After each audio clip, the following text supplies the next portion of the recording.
So my name is Kelly Hood and I paint with acrylics, but I make my own acrylics from natural pigments such as these crushed natural pigments here. This one here is from Pompeii. It's a red Pompeii, Rosso Pompeii. These are natural zinc flakes, which I use a lot of in my work. I use gold leaf and mother of pearl crushed. So I'm very fascinated by natural pigments and I love the way they're non-toxic. So it's both a satisfying way to create art with, without any damage to the environment or animals or human health.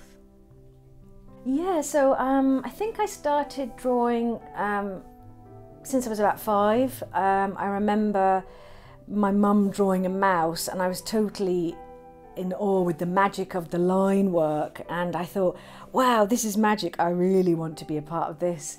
So ever since that magical moment I've been taking a line for a walk ever since I was 5. So it's been a long journey, but the most satisfying, interesting and curious one, and it's been a great companion to my life, and I gain so much from my art. To me, it's like self-medication and mindfulness.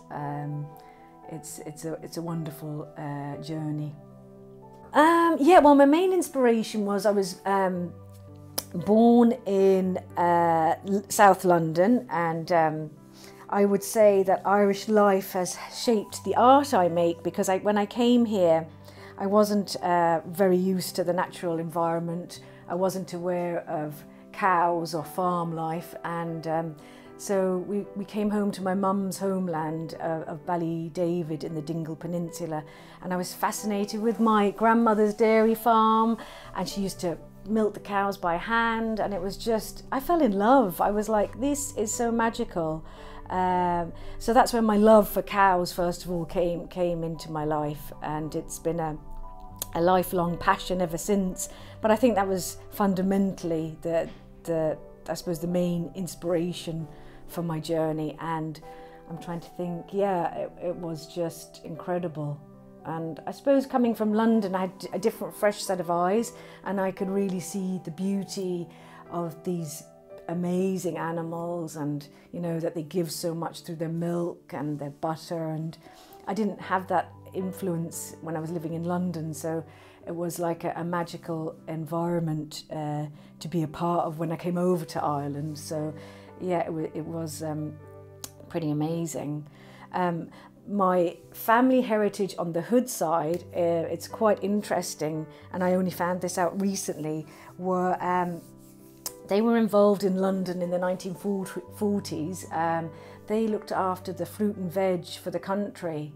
All the fruit and veg was grown in Kent, and they were well-known fruit pickers, growers, and so they were well known for what they did. They were involved in the Dig for Victory campaign, so they were involved in feeding the nation during those difficult war years. But it's funny that I never knew any of this until my dad's aunt told me this recently, and I was like shocked. It was so amazing. So I can see a link between there, and apparently my great-great-grandfather looked after the war horses. So it was pretty incredible to hear that during World War I and World War II, when they were battle-worn, he'd feed them, bring them back to health. I mean, they had a pretty horrific time.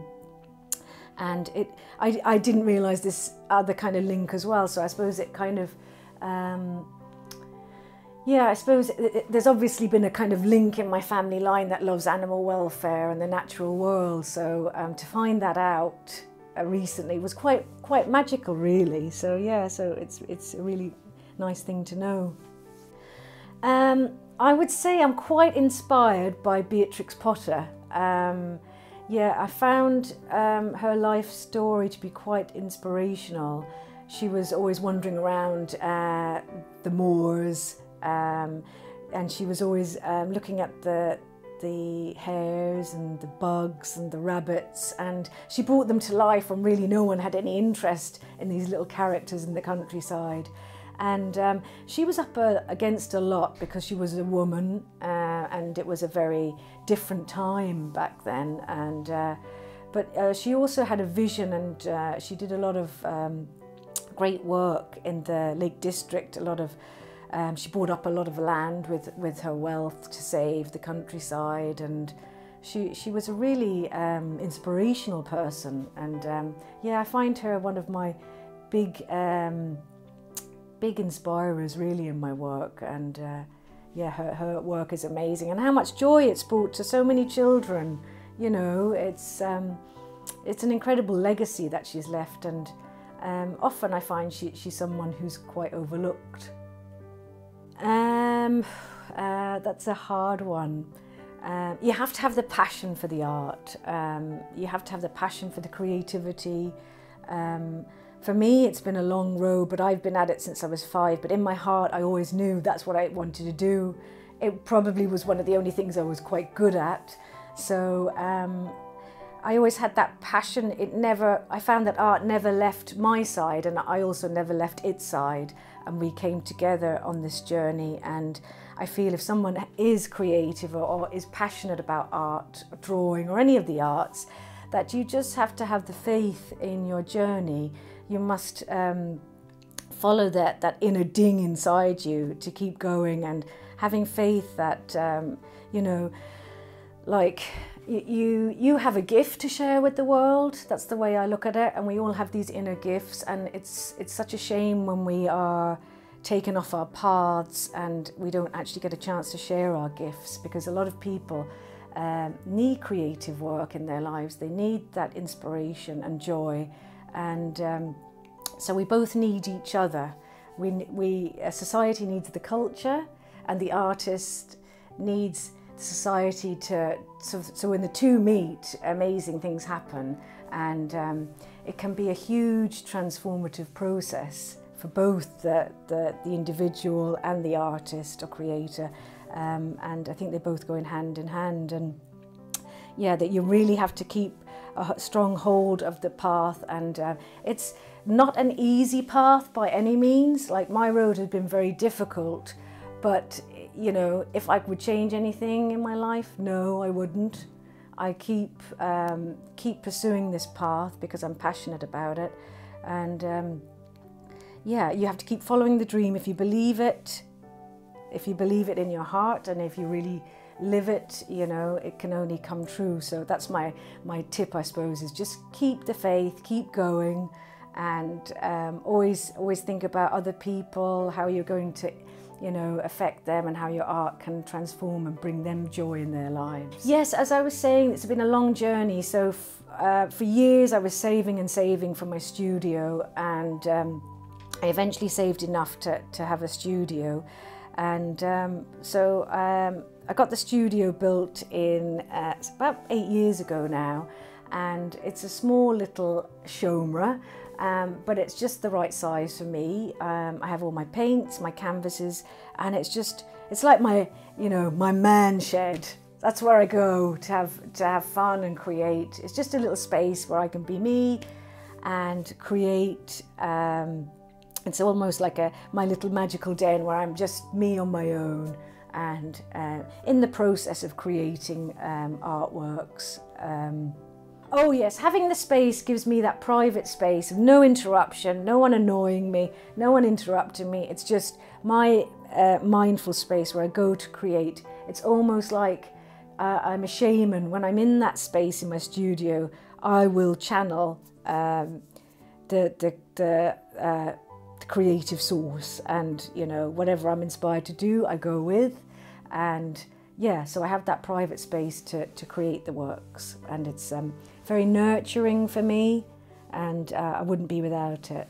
Signal Arts has, I suppose, been transformative in my career. I came here knowing that it was creative space. I knew that, so I really wanted to be a part of that, but I just didn't really know how much it would change my life. I would say that it's absolutely transformed my life. Coming here, I had no intention of doing workshops with people. actually I didn't want to, and the previous boss said, go on, you're doing it, so I really had no choice. And then my colleague Audrey took me under her wing, and for the last nearly 2 years we've been delivering art classes to Carmona and St John of God's. We have a wonderful time every Wednesday.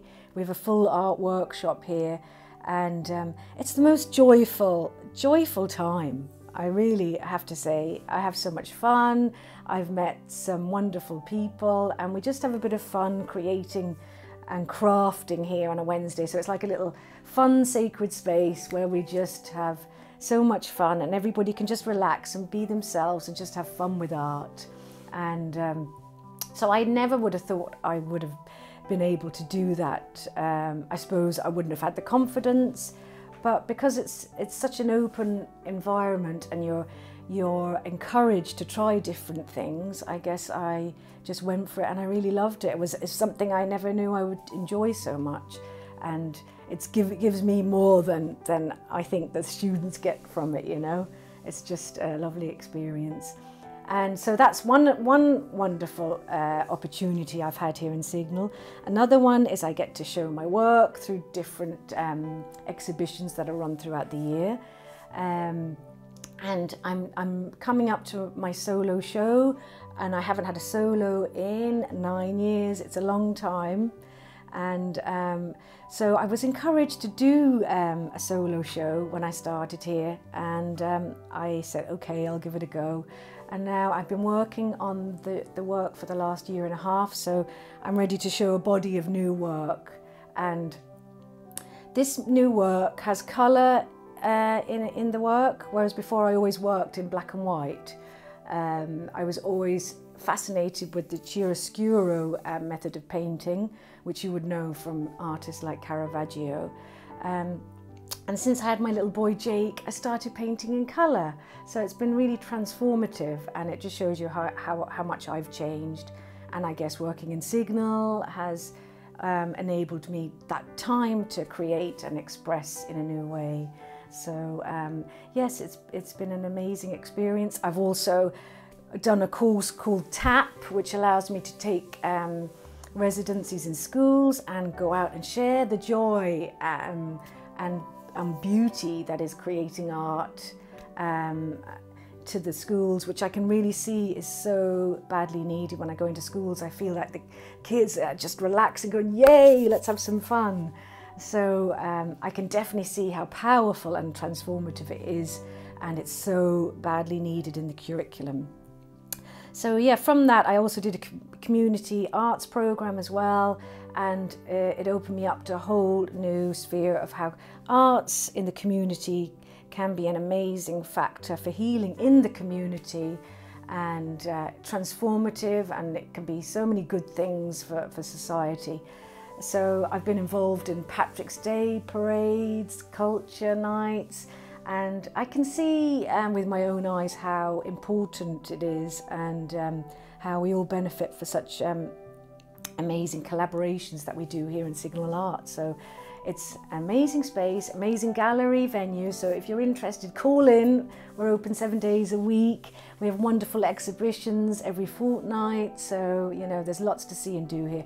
We've got art classes, we've got ceramic classes. So you are never bored. If you fancy trying your hand at something creative, you definitely won't go wrong at Signal Arts. Oh yeah, so my new solo exhibition is called Cows in the Hood, and it is opening from the 2nd of October until the 16th of October, and I am so pleased to invite you to the opening night, which is on Friday the 6th of October from 7 p.m. until 9 p.m, and please come and have a gin and tonic on the Herd and me. I want them to get so much joy and so much fun from the work. I want them to have time out. I mean, I found a very frightening statistic lately, and it's that our attention span has gone from 10.9 to 3.4% in the last 5 years. And this is accredited to the TikTok and social media world that we live in.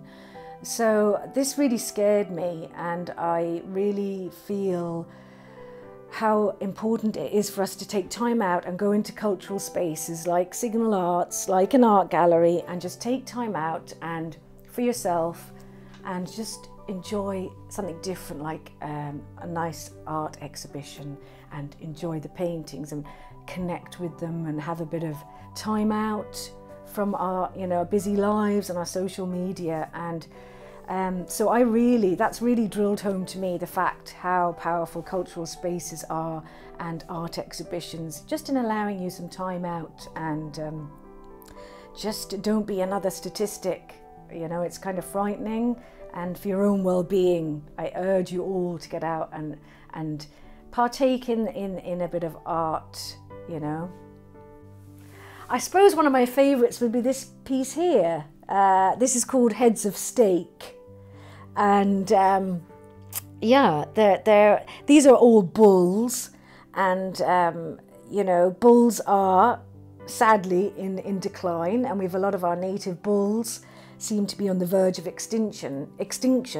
The Irish moil is one that's been in Ireland since we were here, and they're trying to bring back that herd through DNA and genetics, and they're doing that quite successfully. But yeah, it's frightening to think that our cattle are being kind of bred out, our native cattle. So these would be, this is the belted Galloway. It's an amazing bull. As you see, it's got a stripe like a white belt. This is the Angus. This is the, oh gosh, what's the name of this guy again? The Hereford. That's the red Hereford.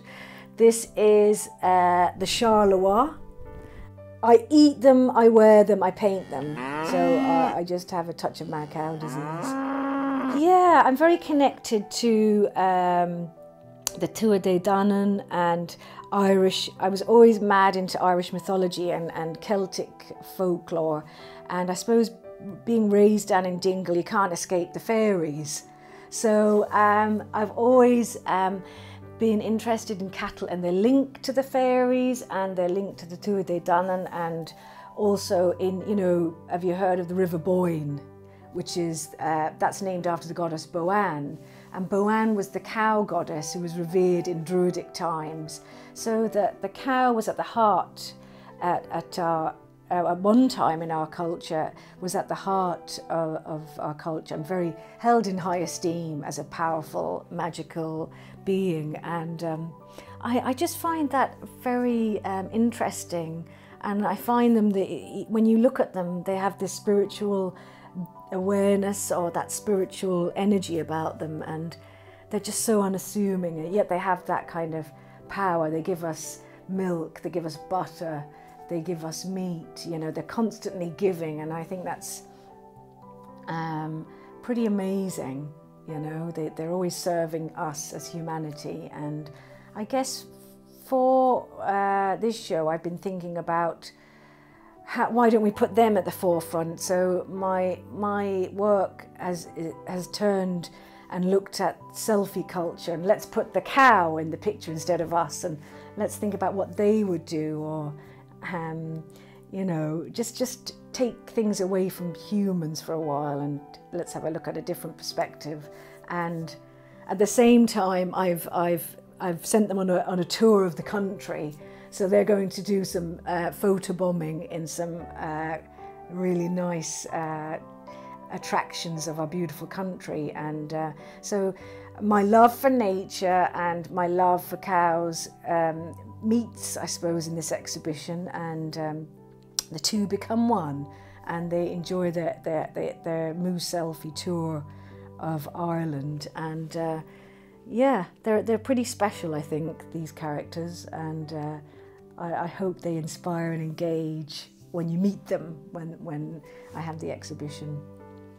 But yeah, no, so it's definitely spiritual in a way that I just feel how much they serve us, and it's probably me giving back to them as well. It's like my work with the Irish Wildlife Trust. I mean, it's just something I feel is important for me to do, to give back they give us so much. I see that I'm giving back a royalty, and the Irish Wildlife Trust is like a custodian, so you never know, when I'm long gone, somebody might have been helped, or some creature along the way. Coming from an Irish-English lineage, I think that Irish life has shaped who I am and the art that I make, and I feel that we're all a product of our environment, and Irish life, humour and culture have shaped who I am, and therefore the type of work that I make.